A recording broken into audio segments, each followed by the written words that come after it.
হবু শ্বশুরবাড়ি যাচ্ছি বলে কথা, সেজেগুজে যাব না?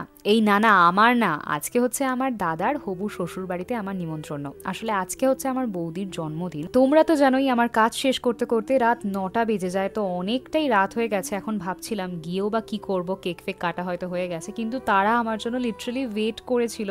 তো আমি প্রচন্ড ফর্চুনেট ফিল করছিলাম, কিন্তু তার সঙ্গে খারাপও লাগছিল যে একজনকে আমি ওয়েট করিয়ে রেখেছি তার বার্থডে দিনে। তো এটা হচ্ছে আমার বৌদি, দেখতে পাচ্ছ কি নাচ নাচছিল, আসলে প্রচন্ড আনন্দতে ছিল। আনন্দ হবে নাই বা কেন, সমস্ত কাছের লোকজন যদি এক জায়গায় আসে তাহলে তো প্রচন্ড আনন্দ হওয়াটাই খুবই স্বাভাবিক। তো দেখতেই পাচ্ছ এখানে এখন কেক কাটিং চলছে, তার মাথায় লিটারালি দুমদুম করে মেরে এটাকে ভাঙা হয়েছে। ফ্রেমটা দেখে নাও, বিয়ের আগে শেষ বার্থডে যেটা ওরা একসঙ্গে অ্যাজ আ কাপল সেলিব্রেট করলো, এর পরের বছর স্বামী স্ত্রী হয়ে যাবে। চলো কি কি খেলাম সেটাও বলে দিই। প্রথমে কেক ছিল, কেকটা খাওয়ার পরে ডিনার করে নেবো। খাবারগুলো কিন্তু প্রচন্ড টেস্টি ছিল। লাড্ডু খেতে কে কে ভালোবাসো কমেন্ট সেকশনে অবশ্যই জানিও, আর গেস করো তো আমার বার্থডে কবে। দেখা হচ্ছে কাল, সাবস্ক্রাইব করে দিও কিন্তু।